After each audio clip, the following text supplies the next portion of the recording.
Peace, family. Y'all know who it is. It's Bakari Lumumba back once again, the progenitor of LumumbaSpeaks.com, a Black empowerment initiative where we believe we could gain a competitive advantage by always betting on Black.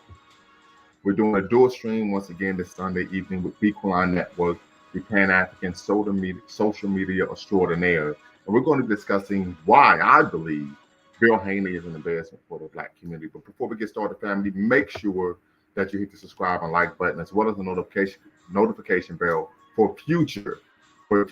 Absolutely. More the machine says jab the like button. Absolutely. Yeah. We on boxing today. So I think we're gonna have a great conversation. We can even open up and have a more general and exhaustive conversation about the state of Black boxing.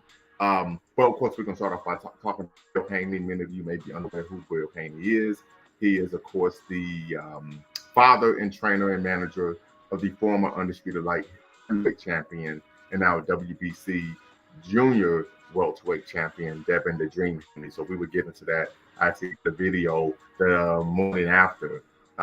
He, of course, Devin the Dream Haney lost to Ryan Garcia. But that's a conversation for another day. But make sure if you're watching, family, as Mar on the machine said, jab the like button, hit the subscribe button as well. Make sure that you hit the notification bell for future videos once again. So once again, family, before we get started, want to make sure we go over some ground rules here. So the link is in the description, family. If you want to tap in and be ready to go at the sound of the bell, as they say, right? Unboxing. You can do that. The link is in the description. The link is in the description, family. And then, of course, I will put the link in the chat momentarily and we get the conversation started. But first and foremost, got to go over some of the ground rules here at Lumumba Speaks.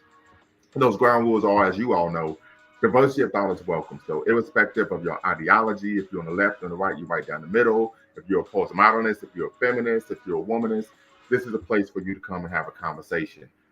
Number two, no racial epithets of any kind are allowed. No epithets of any kind are allowed. This is a space for Black empowerment. We believe in, of course, the 3 N's of Black power: self-respect, self-defense, and, of course, self-determination. So we first and foremost, above any and all things, want to make sure that we respect ourselves as African people and we respect each other as African people. Number 3, facts over feelings, family. Facts over feelings. We want to make sure that you are attacking the argument a person is making as opposed to the person themselves, right? So make sure facts over feelings, you attack the argument, not the person. No ad hominem attacks. And then, of course, last but not least, no fundamentally false statements. So you can have your perspective, you can give your opinion, worldview, etc., but no fundamentally false statements. We want to make sure that we've been fact-based here. And of course, this being my platform, I'm responsible for any information that we actually put out to the Twitter and YouTube posts. So with that being said, family, last but not least, our mission here at Lumumba Speaks is neither to exonerate or vilify, but to simply challenge conventional wisdom and re-examine what has previously been accepted as fact. Okay, so before we get this conversation started, I want to mention that today's Black History Fact is a rather somber one, a rather sad one. On this day, 57 years ago, we're talking about April 28, 1967, Muhammad Ali was stripped of his heavyweight title. Muhammad Ali, as many of us know, at the time was considered by many to be the world's most famous sports personality of all time. The former world heavyweight boxing champion, born Cassius Marcellus Clay Jr., had a title taken from him April 28, 1967, for refusing to be inducted into the military. Ali declined because of his religious beliefs. As many of us are aware, he was a member of the Nation of Islam at that time. Muhammad Ali was born January 17, 1942 in Louisville, Kentucky, and he transitioned to the realm of the ancestors June 30, 2016 in Scottsdale, Arizona at the age of 74. So we're going to get right into it, family. Many of you may be aware, this kind of went around the social media pages regarding the conversation, an Instagram live video between Bill Haney, the father, trainer, and manager of Devin the Dream Haney, and of course, Floyd Money Mayweather, right? Floyd, aka Money Mayweather Jr. And I was a bit, I found the conversation to be extremely problematic. I was perturbed, even embarrassed, particularly regarding what Bill Haney had to say. And typically, Floyd is speaking outside of boxing channels. You kind of don't listen to him, right? So So I think I want to unpack that and why I believe this is an embarrassment not only to the black community, but for black men as well. And as I stated before, I've always argued that the enemies of black people, African people, are internal as well as external. Um, but just a little background: Bill Haney uh, is a he was the 2023 Boxing Writers Association of America Manager of the Year, right? So many people may be unaware of that, but he was Manager of the Year by the BWAA, Boxing Writers Association of America, for, of course, his masterful work in terms of helping his son not only win and defend the undisputed lightweight championship against former pound for pound great and future Hall of Famer Vasily Lomachenko, but also his victory over WBC junior welterweight champion Prograis, right? And so he was able to receive the 2023 Boxing Writers of the Association of America Manager of the Year award. Many people may be unaware that back in the day, he opened a gym called the Hit Factory. He also had a career in the music industry, Bill Haney did, and founded a record label. He even worked with artists such as Aaliyah and, of course, DMX. Both of them have transitioned. But before all of that, he did serve 5 years for a 1992 drug conviction. He served federal prison time. But he's been in the news lately. Most people argue that he, like most father-son duos in boxing, the father does all of the yapping. They talk the most trash, and the son has to go out and, of course, back up the checks that the father has written. We've even seen that in basketball with LeVar Ball. However, one of the major issues, not only was the criticism that many people have regarding the comments he was making about Ryan Garcia and that he was sending his son to actually delete him. He's going to have to be in hospital. What we're going to do to him shouldn't be on television. And many would argue, hey, that's just bluster, bravado, just to sell the fight, right? But I think there's a deeper issue that we need to look at with Bill Haney, right? And this issue, I think, is rooted in the fact that in the conversation, and I'm going to actually bring up the conversation where Mayweather said, Bill Haney was arguing that when Mayweather was making his comeback fight when he was 40 years old to fight Conor McGregor, that Devin Haney got the better of Mayweather in a sparring session. Mayweather said, listen, if you want to be undefeated in the gym, that's fine, but I'm undefeated under the lights. Bill Haney then responded, F the lights. What's your record in life? Mayweather said, I'm undefeated in life. Bill Haney said, a number of negative things, and then stated that he's undefeated in the streets. So I think this is what is particularly problematic. We understand typically in sports, particularly in a sport as competitive as boxing, there's going to be a lot of trash talk that takes place, right? That's big for the fans. It gets them a following. Then, of course, they're able to make more money as a result of fan interest, putting butts in the seats, so on and so forth. So I understand that. I understand the business. The issue I have is in the conversation, he was glorifying street life, right? This is a man who's 50 years old, right? We know what street life leads to, has had a negative effect on our community. Typically, as a result, men aren't there in the community to be fathers, and children they don't have a father at home because the father's in the penitentiary, have a number of negative outcomes as a result. Another issue I think that we have to highlight is this is a man who's 50 years old. And this is what I even argue with a form of arrested development. We've all met brothers and sisters who they're 50, 60, 70 years old, still talking about what they did in high school, right? I can recall 50 Cent's hit song, Wankster. He talked about, damn, homie, in high school you was the man, homie, what the fuck happened to you, right? So we tend to find, for some reason, we find a level of arrested development. Some would even call it in pop culture, Peter Pan syndrome, right? The Peter Pan syndrome, where individuals are just unwilling or unable to grow up. I unfortunately can even admit that in my lifetime, I've come across a number of black men, this is unfortunate, who are extremely immature, that act like teenagers, and they're older than me, right? And this has been going on since I was in my mid-20s, that I've met black men who were just extremely immature. So this inability to grow up, glorifying street life, which we all know has negative ramifications, negative consequences, not only on the individual, but also the community itself. And I think this also highlights the need for principled men to play a central role in the raising and rearing of their children. I think he's done a masterful job in terms of managing the son's career, helping him become a world champion. Some of that is matchmaking, right? Business acumen to be able to connect with promoters, et cetera, et cetera. But I don't see the character development, right? Particularly if you are leading this type of lifestyle, it's gonna be hard to develop to teach someone to have a particular level of character if you aren't actually a practitioner of that yourself. You're not modeling behavior. But I think last but not least, and probably even most important, is one of the things that we find here is I've always advocated for character over religiosity, right? Um, and many would argue, oh, this person's religious, they practice a particular religion. I'll tell people all the time that doesn't mean a goddamn thing, right? Excuse my pun, right? And that you have to look at a person's character, right? What do they do, right, when no one's around? All right. So, and I think this is an issue here. We know that the Haneys have proclaimed to be practicing Muslims. Um, Yet we tend to find that whenever uh, Bill Haney is pushed, he resorts back to glorifying street culture. And I think that's extremely problematic for the number of reasons I laid out before. But from an Islamic standpoint, he's promoting what is haram, right? This haram is there are two types of haram in Islam: prohibited because of its essence and harm it causes to an individual, adultery, murder, theft, and prohibited because of external reasons that are not fundamentally harmful but are associated to something that is prohibited. So, ill-gotten wealth obtained through sin, selling drugs, being a criminal, that would be an example of that. Money earned through cheating, stealing, corruption, murder, or in our interest, right? These all would be examples of haram. And so when we talk about this as an individual who is a practicing Muslim that's promoted the faith, I've even seen in some of the videos that they would show, leading up to the fight, they talked about the reason why we've been so successful is because our faith centers us. Yet, at the drop of a dime, you're promoting behavior that, according to your religious beliefs, are considered prohibited. That is haram. So, extremely problematic. But I want to hear what you all have to say, family.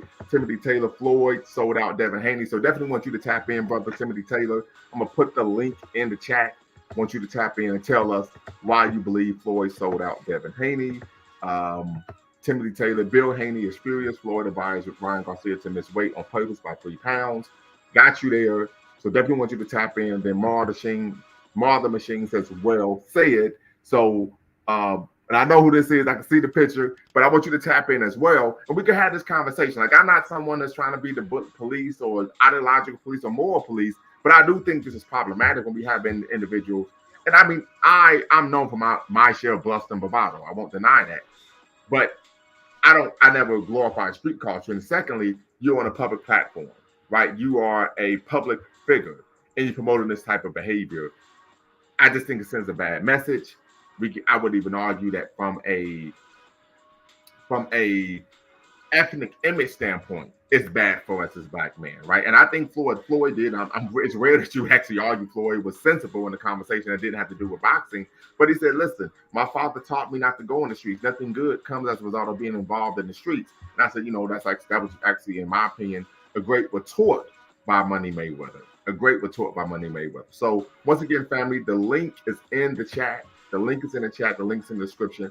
Tap in, be part of the conversation, and share with me your thoughts. You can push back. You can disagree. Like I said before, this is a space where, diversity of thought is welcome. So you can tap in, be part of the conversation, say, hey, I disagree with you fundamentally, wholly and fundamentally. Here's the reason why.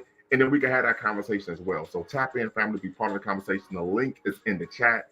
The link is in the description. You're watching a dual stream right now between Bequaline Network, the Pan-African social media extraordinaire, and then, of course, Lumumba Speaks, a Black empowerment initiative in which we believe we could gain a competitive advantage by always, keyword always, betting on Black. So tap in, family, be part of the conversation. We're discussing why I believe Bill Haney is an embarrassment to the Black community, particularly regarding the comments he made in the Instagram call with Floyd Mayweather, right? So, and I think the biggest issue is that from an Islamic standpoint, right? This is something that you say you're living your life by.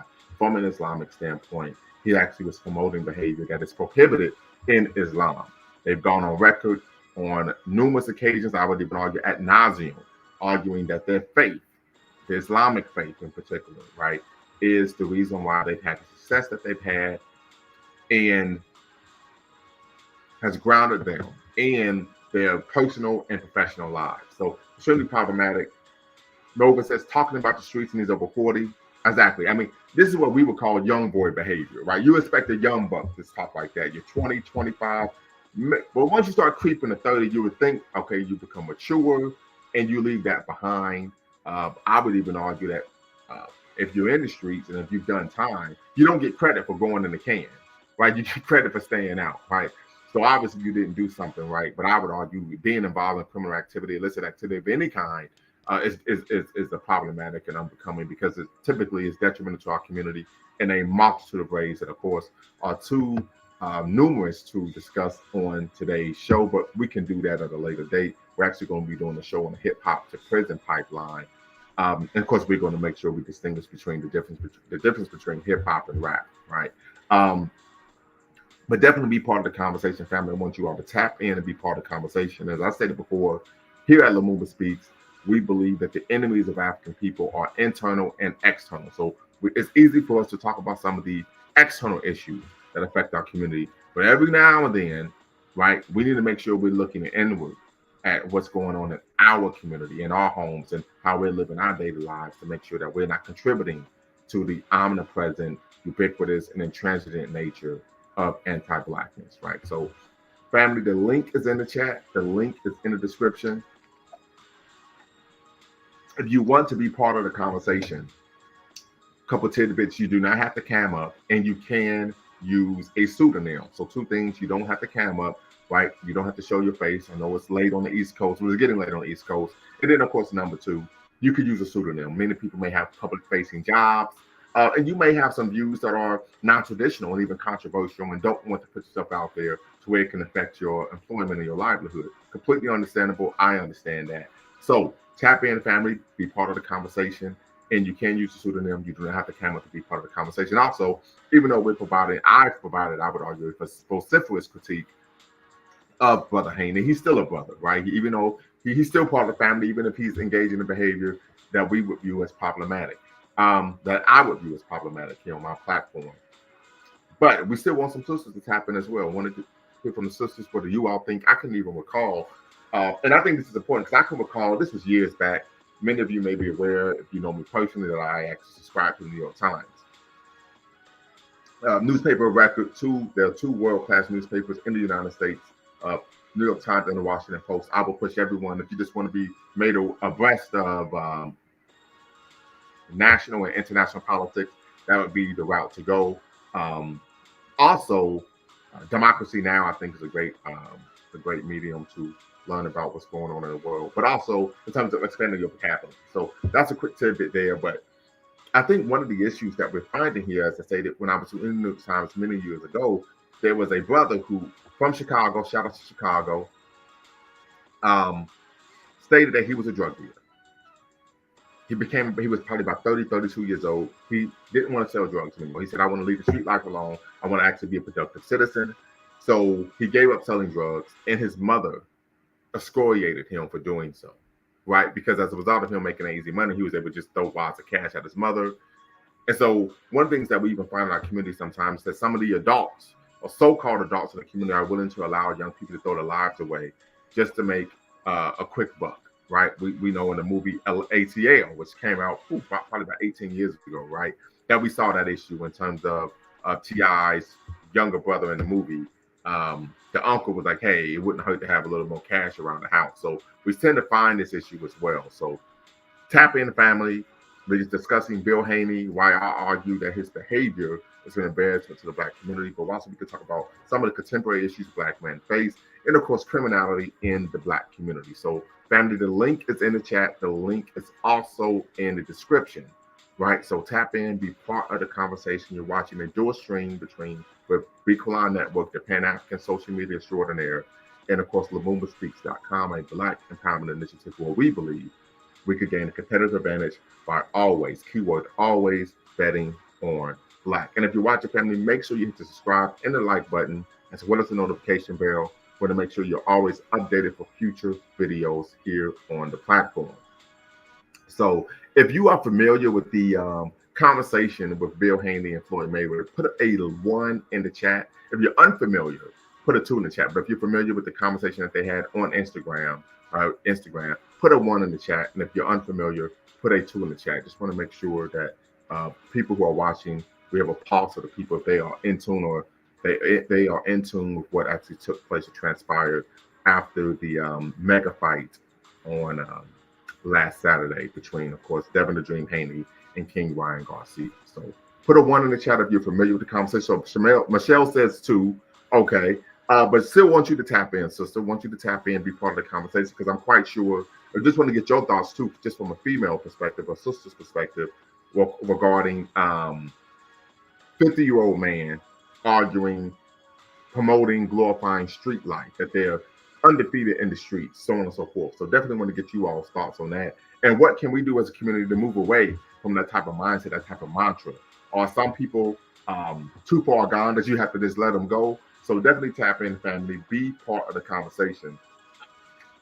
So I can shut up and stop talking, right? But once again, I gave my position on that. Of course, lack of character, right? Being a principled individual, lack of character, focusing on religiosity, even promoting behavior that, of course, is considered a sin, that's prohibited, that is haram in Islam, right? So extremely problematic, particularly when you look at the fact that they're always promoting their faith, as practicing Muslims, promoting their faith, promoting that this is why they've been able to be so successful in their careers, and yet to go right against that, I think is mind-boggling, head-scratching to say the least. But definitely tap in, family. The link is in the chat. The link is in the description. I want to get you all thoughts on the situation. Right, 50-year-old man promoting street life. Also, we could talk about his use of racial epithets, which I think is just absolutely nonsensical. Right, 50-year-old man, and he's still providing that type of, unfortunately, that type of example for your son. Many would argue that he shouldn't be a son's trainer because the son's technique failed him tremendously during the fight. Many may be aware, if you're familiar with boxing, that Devin the Dream Haney, was considered to be the best pure boxer since Floyd Mayweather. We now know that's not true, but they were even arguing that, he was a great boxer, great jab, and that he was a defensive wizard. However, he seemed unable to get out of the way of any punches during, of course, the fight. And I think the bigger issue is the fact that, and this is just a critique I've had of Devin Haney, is the fact that he doesn't appear to be able to take a punch. And that's going to be a problem moving forward as he's fighting bigger, stronger guys as he continues to move up in weight. Sister Michelle, what's the word? Good evening. Thank you for having me on. I hope all is well. Glad to see you doing better and stronger. Absolutely. The doctor just cleared me last week to start working out. I could do lower body. I could do some back exercises, but I still can't do arms, shoulders, and chest. Well, still, whatever you do, please take it easy, but I understand the importance of exercise. Yeah, I am taking it easy. Trust me. Matter of fact, so I actually worked out for the first time in 3 months, I think a day or 2 ago, and just running on the treadmill. I got the treadmill, like, Lord have mercy, right? So, yeah, I'm taking it easy, but I appreciate your concern, sister. Good. Based on what you said, I quickly went over to YouTube to get like a snippet of Bill Haney and the Floyd Mayweather interaction. Mm-hmm. From what I gather, I think it was just 2 old men trying to gain some clout. Okay. Because is it the interaction between him and Floyd Mayweather you were talking about? Yes, ma'am. Because Floyd Mayweather is a grandfather, and his daughter got pregnant by one of these busted, by a very controversial rap person. And he's basically, from what I see, he's basically helping raising the grandson. Yes. So these are just 2 older men. First of all, there's no streets. Most black communities are gentrified. I mean, I don't know where they're getting that energy from. I would say this, because, Bill Haney brought that up. And he said, well, as a parent, and I would agree with this, you control the process but not the result. And at some point, when your child leaves your home, they can do whatever they want. Mm-hmm. And Mayweather said that. He said, I control the process, but not too many words. I'm paraphrasing. He said, I control the process but not the result. Mm-hmm. And then also, as a culture, I know, and it's back to taking issue to what you said with Dr. Umar. For us in control as a community, part of the reason why once the child leaves the home, or in general, when we leave the home, or just not outside of our comfort zone, we don't have a system of regulation for ourselves. checks and balances for ourselves when we're out in the community, out and about. That's a whole nother issue within itself. This is, yeah. Um, And again, I would argue we do. I would argue that we do. For example, individuals who are in a religious community, individuals who are in a cultural community or political community, those type of checks and balances are there. But we live in a society in which you can leave those communities and do whatever you want. So, for yeah, example, I grew up in the church, right? But I'm not a Christian. Never actually believed in Christianity. So when I left even though and when I was a member of that community, just like in the Islam, you have the Ummah, the Islamic community, you could leave and say, I don't want to be part of these checks and balances anymore. It's nothing prohibiting you from doing so. I mean, that's part of the reason why I think, not to take us too far, Puff Daddy's caught up. Say that again. Puff Daddy's caught up. Okay, so when you say Puff Daddy's caught up, what do you mean? His situation right now with the various levels of allegations. I don't want to. And you saying he's caught up because of people are making accusations? He's caught up because he probably entertained certain things that he normally would have if he was within our community, because now he has money, wealth, clout. So he can engage in certain things he probably normally would not have. But you know what they always say: money simply makes you more of what you already are. Mm-hmm. So, but I wouldn't even put that on the community. I wouldn't put that on a community issue. I mean, not on the black community. I wouldn't put that on the black community. Not like that. But what I mean is that we don't, as a people, we don't have the infrastructure. So to protect ourselves from the large and the court systems, the legal systems, the various systems that are at odds with us, we don't have the resources. We don't have the resources to protect us. So what would that infrastructure look like? I would say I would like to have something. I personally would like to see them like a black family institution in every city or every region, basically helping black families address certain matters, addressing mating issues, in terms of dating and relationships, in terms of our interpersonal interactions, helping us start small businesses, just helping us on certain levels so that we can keep with the larger globalized economy. Got you. So when you talk about protection from the criminal justice system, and I've talked about this issue of the criminal justice system, the rapacious nature of the criminal justice system on my platform, I would even argue ad nauseum, right? How would someone be protected from the criminal justice system if very quickly, if they've engaged in actions or behaviors that are illegal? First of all, let's do it from a prevention standpoint. I would hope with my black, hypothetically my black institution, would talk to young men and women on how to better engage yourself and how to better interact with the society at large. So you are aware of the consequences and understand. But they do it anyway. They do it anyway. So then what? But I also believe if they have a cultural system where there's a level of apprehension, so that will actually prevent the person from doing it in the first place. However, things do happen, and so therefore, when it does happen, I think there'll be more of a level of remorse. I think there will be less recidivism. I also think, again, we're human beings. Things happen. People do things regardless. What can we do? But I think if we had something where we could check and balance ourselves, it's more better. It probably would not be as heinous as things could be. Mm-hmm. So I think it will be more. I'll hope it will be more of a deterrent factor. Again, you can't solve everything.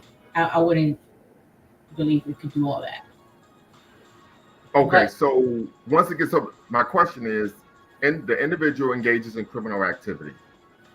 How are they going to? How would that community institution or infrastructure protect the person from the criminal justice system? It will act more as a medium between them and the justice system at large, in terms of we'll have an attorney that's respected of your cultural background. You also have to restitution for our culture, to that institute because of what you've done, because that is a reflection on us. And also, you definitely will have to meet your consequences, because as a community, we will want you to, what's that thing called? I also want Be you held accountable. to be held accountable. Again, Okay. it's not to alleviate accountability. No, it's to help to deter problems, and then when it does have, be a medium, so the warmth of the consequences from the larger society at large is not so bad. Okay, got you. So, what are your thoughts on Bill Haney, 50 years old, glorifying street culture? Maybe that's all he knows. He's 50 years old. That's all he knows how to talk about. That's all he knows how to engage. Okay, Is that acceptable? Is that acceptable? It's not acceptable, but that's what it is. I work in human services. I work with parents who are talking to a 13-year-old kid who, again, DC is being gentrified, talking about life in Southeast DC. I was like, Southeast is gentrified. That little boy don't know what you're talking about. Go out here, how I used to go out here and get it like I can, blah, blah, blah. That's irrelevant. Okay. And it's another issue. A lot of our people have not learned to move on or understand what's happening to move on. A lot of us don't have, where's the institution or the medium to kind of help some of these people who were in the 90s and the 2000s out there like that, but it's no longer there. Mm-hmm. And number two, when you talk like that on the internet, it brings ratings. That's true. It brings ratings. That is true. Okay. Hey, family, if you're watching, make sure you hit the subscribe and like button as well as the notification bell. You're watching a dual stream between Beacon Network, the Pan-African Social Media Extraordinaire, and of course, LumumbaSpeaks.com, a Black empowerment initiative where we believe we can gain a competitive advantage by always betting on Black. Make sure you tap in and be part of the conversation. The link is in the chat. The link is in the description. Want to hear what you have to say as we discuss why Bill Haney is an embarrassment to the Black community. So let me ask you this, since I don't know what your religious background is. What is your religious background? Christian. Okay. Do you take umbrage with someone promoting behavior that is considered prohibited in that person's particular religion? Yes, I do. Yes. Okay.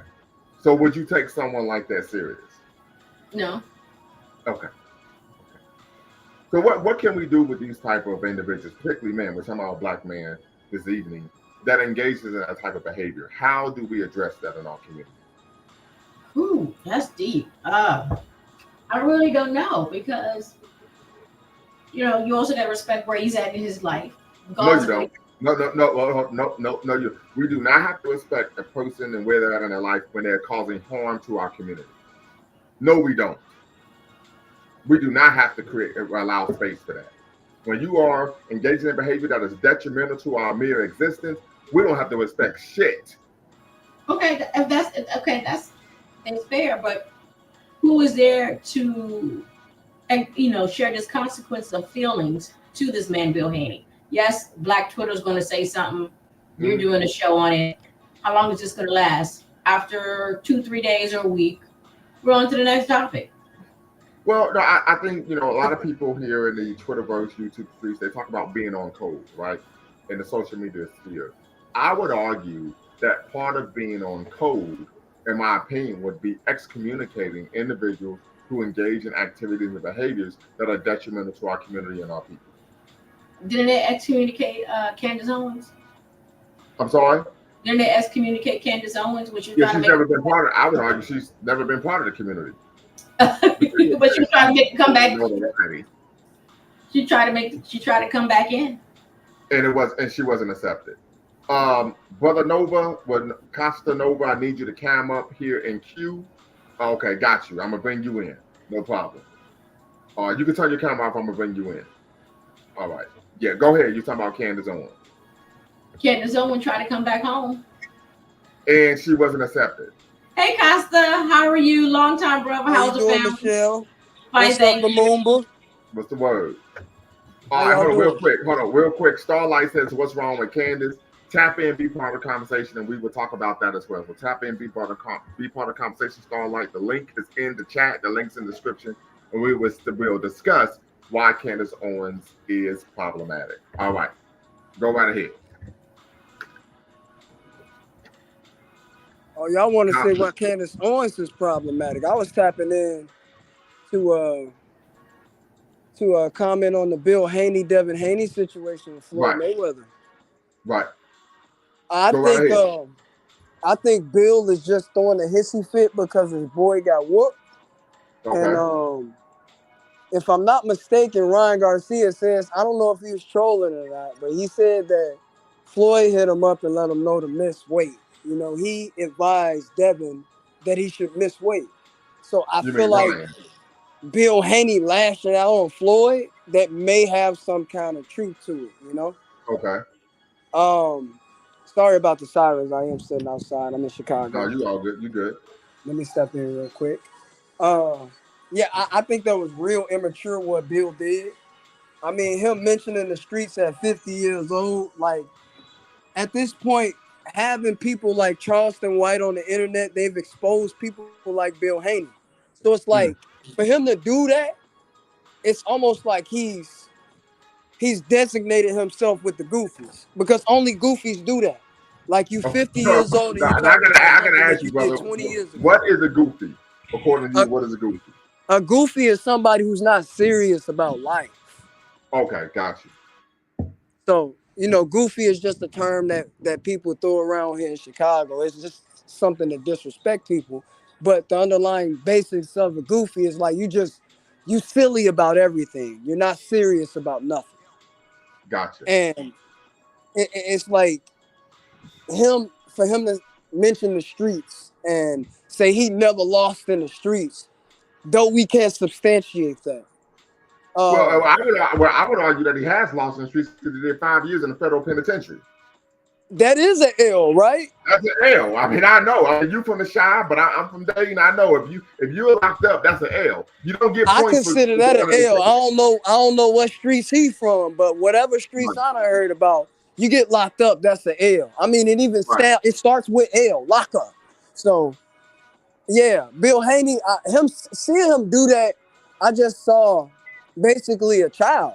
He was basically having a tantrum over a video call with Floyd Mayweather. Floyd was trying to be respectful, but then Bill started, calling him, cursing him out and you a B this, you a B, N word and all of that.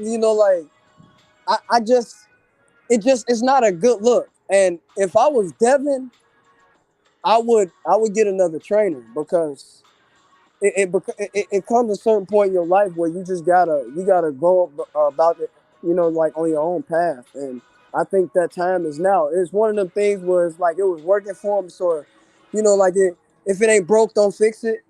But now we see some It's chinks in your broke. armor. Right We see now, it's some broke. holes. Yeah. So it's time to fix it. Yeah. But that's all I had to say. That's all I had to say. I mean, I think that's a good point that you made there, and that's why I talked about this concept of arrested development. Some people even call it the Peter Pan syndrome, when people refuse to grow up. Right. So I think I would argue, and I can ask you this question, Brother Nova: have you noticed in the community a lot of brothers who are like Peter Pan? They just don't want to grow up. Yeah, it's like that. And it ain't just brothers, we got women in the community like that too. I got an auntie, she's mid-40s. And I swear she's Okay. every bit of 14 years old, just Mm. absolutely no critical. It's not that they don't have the critical thinking skills, but they choose to not use them. They have the Right. same gifts, critical thinking, pattern recognition that every other human being has. They just choose to willfully neglect them, what I would say. Got it. So, and how do we address this type of behavior particularly amongst brothers in our community? As a black man, how do you think we should address this? I think as black people, we should just consolidate our power as black men so we could keep resources from individuals like that. Because the only way to defeat that is just to starve them out, unless you're going to go on a campaign and try to wipe them out yourself, which I wouldn't advise. So, Right. Well, but let me ask you this: how would we starve him out, particularly when, right, that he's his son's trainer? I mean, how do right. we prevent him from making money? That's a good question. That's a good question. I would say, as the community, we also need to be in Devin Haney's ear, letting them know about his father. Like, hey, we know you love your daddy like I love my daddy, but hey, my daddy told me this wrong, and it turns out he was wrong. So sometimes your dad is wrong, and sometimes you need to just go about your own path. So we need to be in Devin Haney's ear as a community, just like his dad is in his ear, because at the end of the day, it's going to be a day where his dad's not here, and he's going to have to rely on his community like he's doing right now. So, to an extent, he got to listen to us. We're his fan base too. We're the one basically. I voted. I thought Devin was going to win. So did I. But the 3 pounds, him not weighing in, I feel like that may have had something to do with it. But at the same time, if your strategy is just to come in and be bigger than everybody, and it takes for somebody to just be 3 pounds bigger than you, like, you got to come up with a different strategy than that. Maybe move up a weight class. And I get you on the weight issue, but I think the issue is the fact that he couldn't get out of the way of the left hook. That ain't had nothing to do with the weight, right? Weight ain't got to do with you getting hit. It don't, but like it got something to do with recovery. So yeah, but the thing is, Devin is supposed to be known as a defensive wizard. That's what he was supposed to be known for, was his defense, and he couldn't get out the way of any of his punches. It's like every time he was throwing, he was getting caught. I feel like after that start of the first bill, it's like Ryan came out and he immediately put Devin on the back foot. He was he threw the jab. He did the bow and arrow jab where he threw the jab and put it right on, and he just threw a counter left hook and rocked him. Yeah, and at one point, Devin had rocked Ryan in the fight.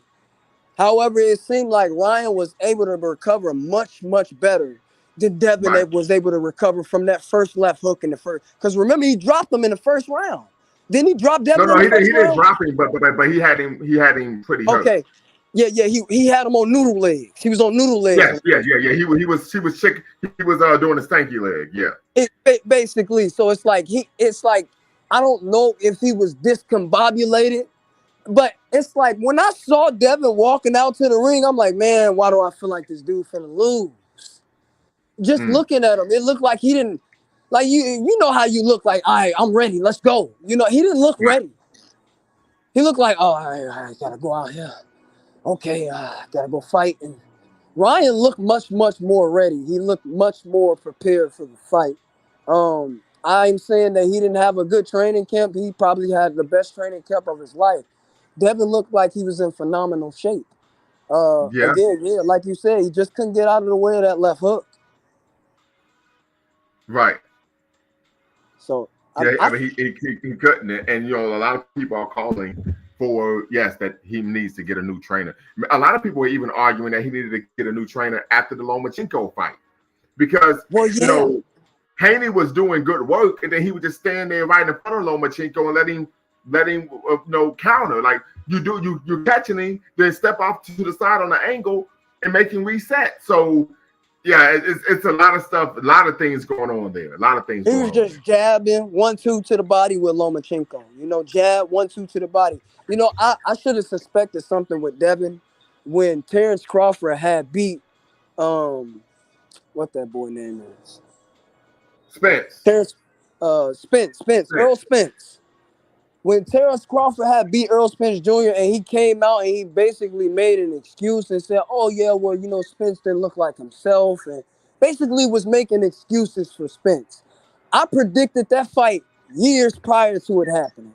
I'm like, whenever they fight, Bud gonna knock. He not only gonna beat him, he gonna knock dude out. Right. And sure enough, like I can show you messages where I'm like, give me that ugly dude 10 times out of 10. Because he's not scared to get hit, and he's not scared to hit you. He'll walk through a couple of your punches just to hit you one time. Spence a pretty boy. He don't like getting hit. Okay. Well, I didn't look at it from that standpoint. I saw it as, because I saw like someone who at one point boxed, and I knew that Spence doesn't have the technical ability. He has poor footwork. I know that he's slow for a welterweight. He throws wide punches, right? He doesn't counter punch. right? He's always off balance, right? So I just knew that he had a lot of technical flaws. And you're going against someone who is a aficionado. I mean, he's going to tear him apart. He's going to tear him out the frame, right? So, and I knew that Spence was a weight bully. The reason why he was winning those titles because he was fighting guys that he was naturally much bigger than, right? But he was going to go up against a guy where it didn't matter how much of a weight advantage he had. He was going to be going against someone who just had a significant skill advantage, and that way he would make him stronger too. Bud is a lot stronger than Spence. Yeah, he's a very strong for his size. So dude know how to wrestle too. Like I seen him like wrestling somebody. I'm like, man, he really like that. Right. So let me ask this question to Sister Michelle. Sister Michelle, in your work, have you come across a lot of men who are middle-aged who promote a criminal type mindset or behavior? Yes. Oh, yes. Yeah, so when I saw the snippet, when I went to look at the snippet, for me, it wasn't a shock because I've seen this before. Because that's where they're at in their life. Got you. Well, I mean, I would argue, I don't know if I would simplify it as saying, oh, that's just where they're at in their life. I would argue that they haven't actually developed in life for a multitude of reasons. And we know oftentimes, unfortunately, in our community, some of the households in our community are criminal incubators. We are aware of that. And so that typically promotes this type of criminal mindset, right? Yeah, so we talk about yes, we did. Yes, we have. Yes, and so as a result, there's a repudiation of critical thinking. It's also reinforced by hip hop. Our some of our music, some of the things on TV is reinforced. Correct. So yeah, we can argue that there is a omnipresent assault on our children's minds. So we're definitely talking about mental side here. Let me see here. Say Word TV says, blacks out here killing and robbing. You worried about a weirdo like Bill? Well, tap in and be part of the conversation because part of the argument that we're having here, or the argument I'm making here on the platform, Say Word TV, is Bill's behavior and what his rhetoric is part of the reason why we have young people out here robbing and killing, because you have OGs, older brothers, actually promoting the behavior, right? And so tap in and be part of the conversation. As I stated, diversity of thought is welcome here on Lumumba Speaks, but be part of the conversation. The link is in the chat. The link is in the description. Tap in and we'll just hear what you have to say. Brother Nova, what are your thoughts on that comment the brother made? You said my comments, brother? Yeah, your thoughts. The thought, I think he just may be tapping in and may not know where we are in terms of the dialogue of the show. But yeah, okay. I mean, that comment, like Bill Haney, like you said, Bill Haney he's a symbolic OG. So if Devin was a street nigga and he out there in the street, real quick, Nova, we don't use epithets on the channel. I'm sorry. Very good. Okay, go right ahead. If he was a street dude, and Devin out there in the streets, like Bill would be like his OG. So like, you got people who will put the gun in the hand of the young cat and say, "Hey, go shoot at them over there," because they understand that cops are not gonna be looking for a kid after some gunshots just went off.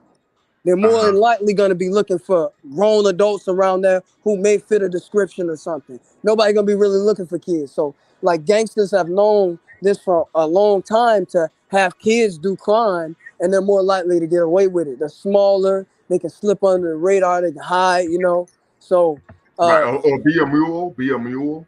Yeah, that too. Like, so what he represents is the OGs in the streets. The big homies, what they call it out here in Chicago in the streets. Right. They don't call them OGs no more. That's like a 90s term. They call them big homies. Right. So, yeah, I mean, yeah, Bill Haney he's an epiphany. He's an epitome of it. He represents that well. Got you. Understood. What are your thoughts, Sister Michelle? I appreciate your insight. It's true, but again, we're having this discussion, which I think is healthy about it.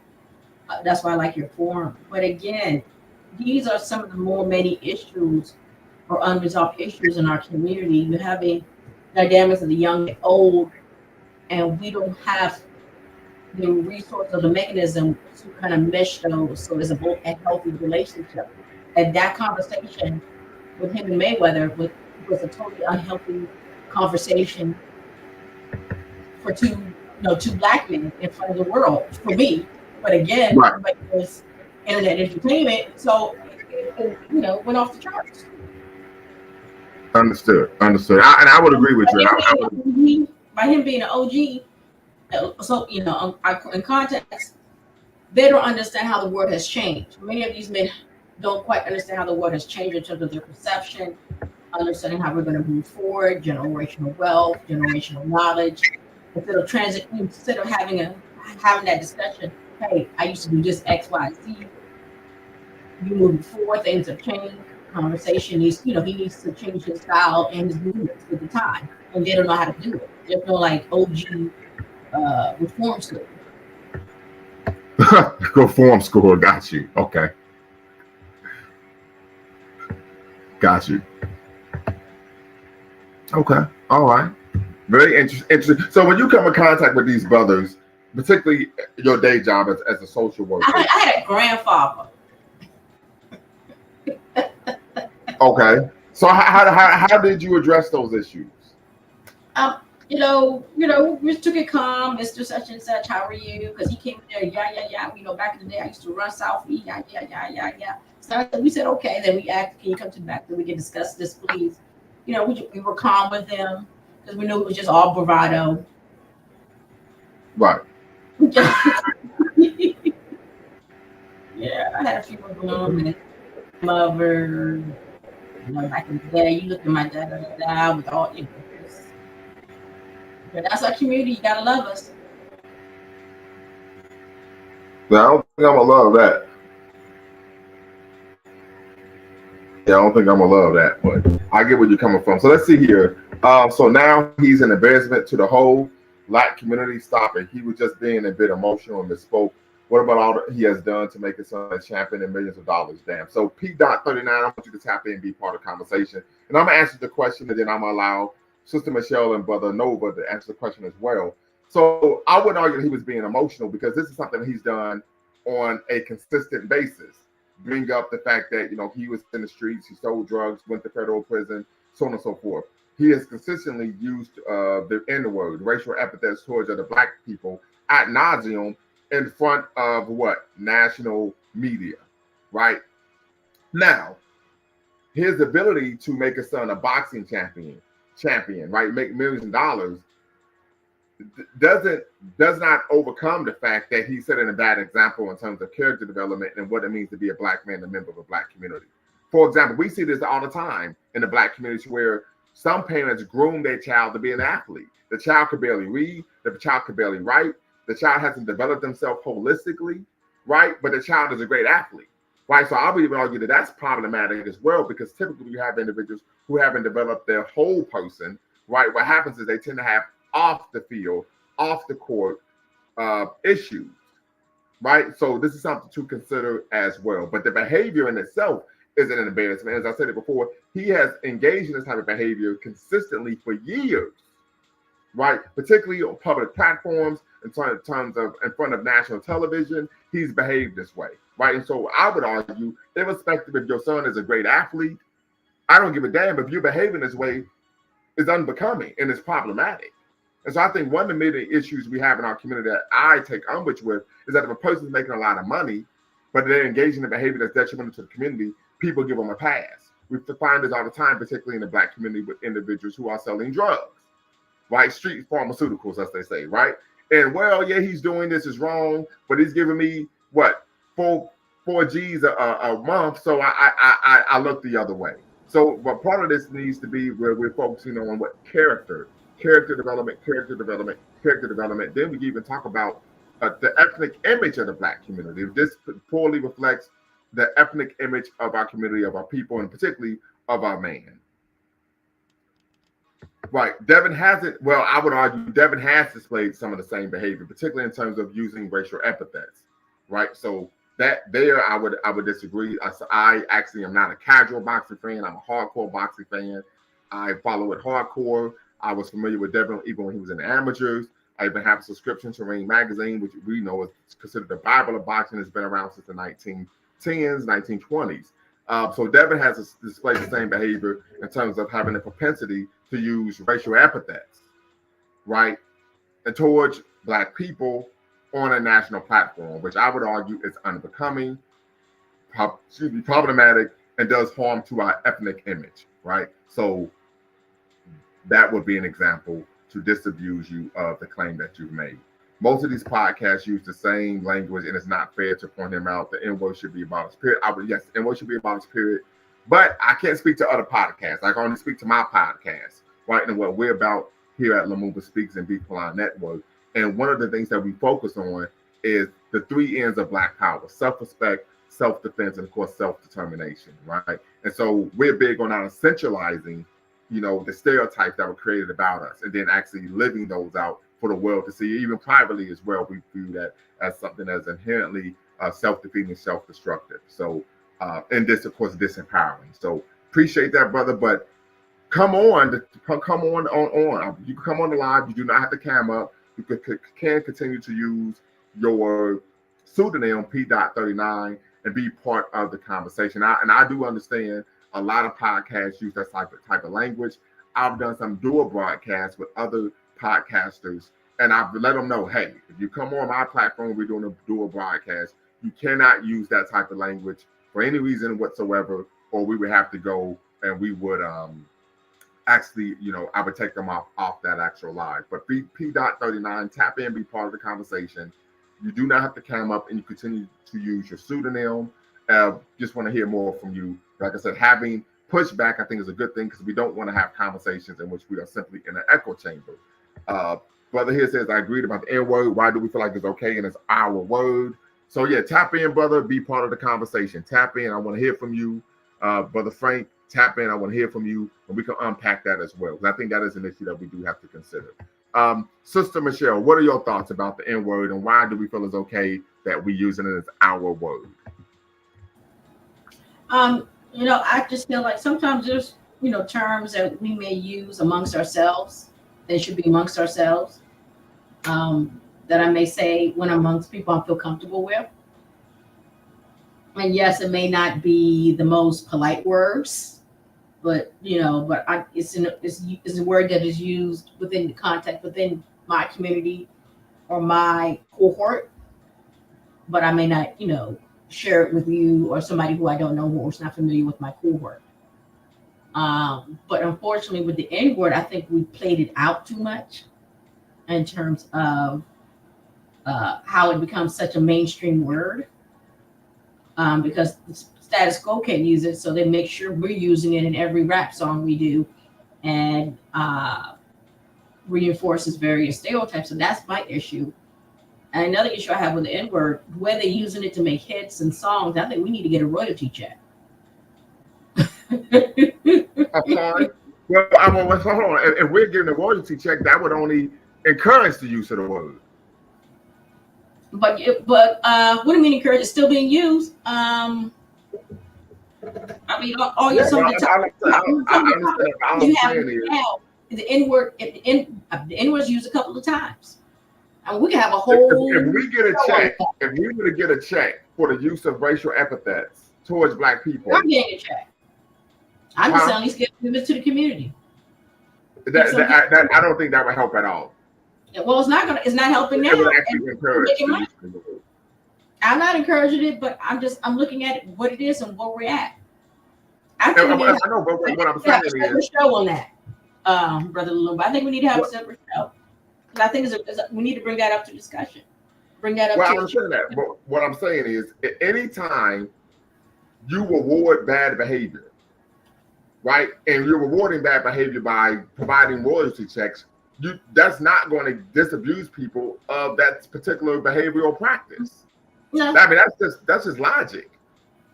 That would be like every time my son got in trouble at school, I bought him a pair of J's. Well, that's going to encourage the behavior. Mm-hmm. Yeah. So, hey, P.39, make sure you tap in. Brother Frank wants you to tap in as well. So, I mean, I think we have to be sensible about this. I think the other issue is the fact that the reason why the word is used is because we don't respect each other. And for example, many people make the argument that it's a term of endearment, which of course is nonsensical, because whenever black people are in an argument, whenever black people are ready to about to get into a fight or are fighting each other, what's the term that they use towards their combatant? The N-word. The B and the N-word. The B and the N-word. Yeah. So these aren't terms of endearment. It's a reflection of how we actually view each other. And that means it shows that when we talk about what those 3 years of black power, self-respect, it shows that we do not view each other in a positive light. That's what that's what it highlights. You make a fair point, sir, but at the same time, people are profiting off us not viewing each other in confident light. Look, who's Sexy Red right now? That's my baby daddy. What about Sexy Red? She used the N-word in her, I mean.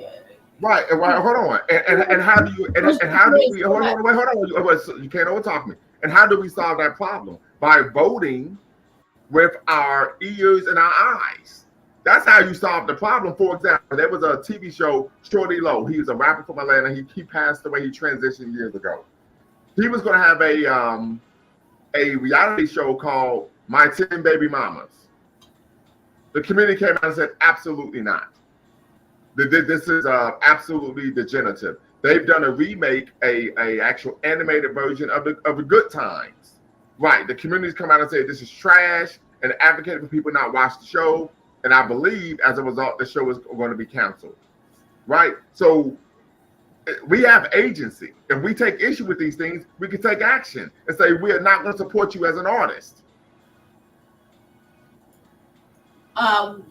Yes, you can. I mean, I was part of the Good Times. I even signed a petition on change.org with the Good Times situation. I took a question to that as well. But in the long and short,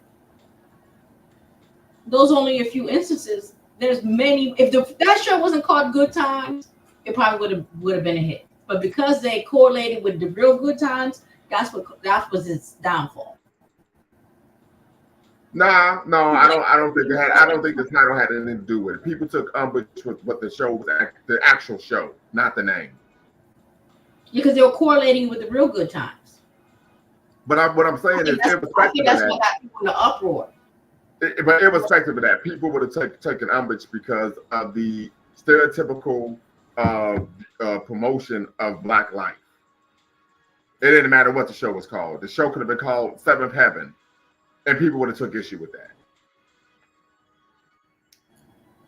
Because I don't know. I think did you have a show on this topic? Because I need to get some backup because I kind of disagree with you on that. Okay. Mm-hmm. Okay. Mm-hmm. Gotcha. Okay. Any last thoughts before we close out? Again, thank you for having me on the show. Again, all these thought-provoking topics. I mean, you need to do a show almost every other day because it just shows the type of problems we have as a community, and that's going unresolved or unaddressed. I mean, and then I see it in our day-to-day lives with the children and their families. And because you're actually in the belly of the beast. Let me see this real quick. Seems like it boils down to lack of knowledge of self, the contributions that Blacks have made to civilization as a whole. Yes, any deviation from positive behavior should be ostracized by the masses. Yeah, I would agree 100%, 1,000%. And that is actually part of our cultural personality as African people. If an individual is engaging in a behavior that's problematic or unbecoming or untoward, they are ostracized socially. Take your ass over there, and no one's going to talk to you until you figure out how to act right. So I'm a big advocate of we can't make excuses for bad behavior and we can't reward bad behavior ever. That's like basic psychology 101. Public scolding as well. Absolutely. Absolutely. Go ahead, Sister Michelle. Thank you so much. Well, we will need to again have another, hope we have another discussion on this because there's a lot to explore. Many of these topics that you bring up in terms of addressing a lot of our ills, where are the institutions to address them in the first place. Because in order for public scolding to take place, who's going to do the public scolding? Who has the authority? Because a lot of our people ain't in the right mind to do certain things, even though they may feel it's wrong. But I don't think they'd be the right people to execute some of these issues, if you understand what I mean. But again, that's Right. We'll have a whole nother topic discussion. Thank you so much, and please have a good night. I'm glad you're feeling better. Look forward to speaking with you again. Appreciate it. The animated series shows no evolution. They had a drug dealing baby. Right. So that's a great point. Like I don't think it had anything to do with the actual title. It was the actual depictions of Black people on the show that people took issue and umbrage with. Absolutely. Drug dealing baby. Get the French toast out of Dayton, right? So until next time, family, you all know what to do. Peace.